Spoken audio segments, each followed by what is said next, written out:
were sort of firing in the winners at that point. I wouldn't go saying that they're not in form, that they're not out of form now, however. Here is that run, and I would, as I say, I think that this is just a pretty promising start. The winner is in the noseband in the centre of the track. Still looks a little bit green under pressure, but essentially this is a pretty good start. You can see the horse that comes out and win next time is on the far side in the black cap, white jacket. Back of the queue is the one in the blue who's just gone out of short. He had some solid form already in the book. They've finished well strung out. You often see that at York now. But the front two have come nicely clear of the rest in quite a good time. Okay, so Cour Valant bringing the best form, deserving to be favourite in your eyes. Of the others, I say statistically, if you're looking at this race, there are a few reasons why Hoarding, stable, the best record of 2-year-olds in the race, the sire with the best record of 2-year-olds in the race, and someone from tweeted, Flat Stats tweeted that Gosden class droppers have particularly good records, as well as in dropping 3 grades, which doesn't happen that often. Yeah. But that does happen for Hoarding, who ran in a Class 2 race at Goodwood. Didn't really build on the promise of what had been a reasonable first run, but it wouldn't be surprised me if he moved forward. Whether he'll move forward enough to catch Cour Valant is more open. For me, the downside, having looked at the run, was that he's dropping back in trip. I don't think he looks like a horse who's quite sharp enough for 6. He might well be as he's learning a little bit more, but he looked like a horse. If you were just watching the video, you would probably have said that he wanted a stiffer test rather than a sharper one. And given that he's having his 3rd run, he's not going to get an especially high mark, and you kind of think, well, you know, dropping grade, wrong trip, then a mark. It might be that I was looking at it from the other point of view. You think for nurseries down the line? That's what I felt. That, you know, he'll be able to show probably a similar level to what he's shown so far over this trip. I don't think it's that big a factor, but whether he'll improve for the drop back in trip, I wasn't sure. So I suppose it depends which way you come from it. I mean, we're only looking from the shots on the TV, but he looks like quite a nice horse and the type who will make a 2-year-old, and he looks pretty well in himself and nice and relaxed. Bravo Yumzain, representing Marco Botti, Andrea Atzani, who actually doesn't have a fantastic record at the track in terms of, you know, mentioned it before about, you know, go to tracks where you've got a good record, you've got lots of vim in your step and what have you. Actually comes out worst in terms of the riders there today in terms of strike rates, etc. But in this particular horse, we've had 2 runs on very different ground at Newmarket and Salisbury, and arguably the better of the 2 the first up, do you think? Yeah, that was on the softer ground. He started with a promising enough run, I thought, at Newmarket. He didn't get the best of passages through. He'd missed the break as well. He looked a little bit awkward in a way in that race, but I would put it down to greenness more than anything else.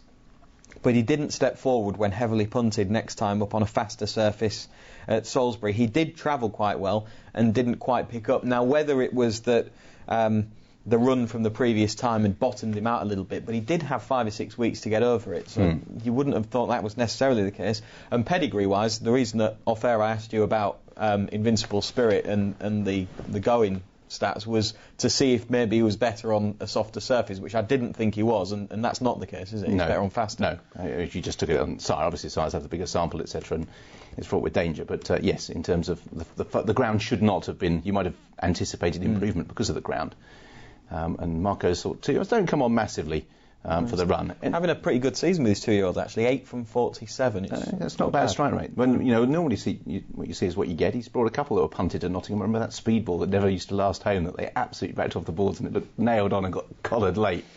So he brings it. Nottingham is the track. Drifted left. I can't remember. Drift left off the bridle. Yeah, name's going to escape me. Someone will know it. Email us in, let me know. Cour Valant 15-8. Bravo Yumzain. No real significant market moves there, aren't there? Just all poddling along. So it probably is going to come from the top of the market. So Cour Valant 15-8. Yeah, I think that's the one to beat. It's not a race that I've had a bet in. I don't know enough about them. Bartak, very green first time up. Should improve for that, but the yard 1 from 18 with the 2-year-olds so far this season, so not been having the best of times with the juveniles. OK, we're just about all set. Let's cross trackside. A few years ago, I seem to remember you calling Dream Ahead at Nottingham, John, to victory on debut. Don't think there's one of those in the field. Yeah, maybe not, Richard, but that was an exciting day, wasn't it? He was brilliant that day on his debut. Bartak, much more settled than he was at Yarmouth. Interesting to see how he progresses here. Last one in is Cour Valant. Set. And they're off and racing. And Cour Valant away as well as anything in the race. Very speedily away with the yellow cap on the far side. Tracked by Bravo Yumzain. Also up with the pace early, Bartak and Artful Prince. And Hoarding's not far away as they just give the near side rail. Certainly nobody wanting to be hard up against it. And Cour Valant, having got to the lead, is just running around a little bit. Gave Bartak a little bit of a nudge.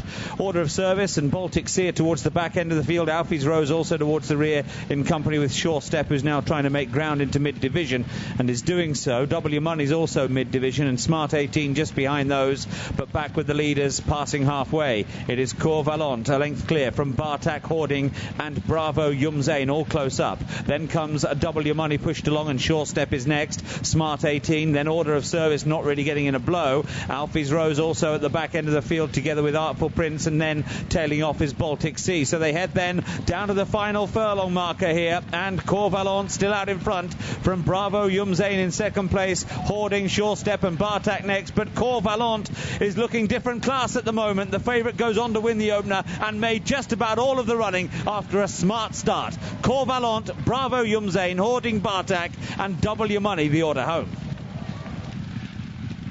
So, just about as the market predicted there, Cour Valant, despite being a little keen early on, but had the pace to go away approaching the final furlong and has finished, you can see, with plenty left as well. Bravo Yumzain is second. Hoarding, whose rider drops his stick. Keep an eye on the left-hand side. Grab Havlin, not sure where it goes. It's a moment or two. There you go. And he drops his whip. Made no difference other than to the margin in which he was beaten. Looking for horses in behind. Double Your Money was the most obvious one to shape with Promise. The white sleeve jacket. It's the brakes like. Yes, and I think certainly the extra furlong probably won't go amiss there either. Shamadal, good improver. He's a good sire, but you can normally take him on as 2-year-olds, and he jumped slowly from that middle gate, but he was the most obvious one with Promise. A lot of his family, he's from a good family that have won races, 7 winners that he's related to, but plenty of them improved. Remember, he's from the family of Bikini Babe. That one got beaten on debut, and then I think went up to Newcastle. I was there that night and won second time up. 2 more just to keep a look on, Richard, as well, that have shaped with a little bit of promise in the first half of the race as much as anything else. They're both on the right wing as we look at it. The one in the red cap and the Mick Shannon horse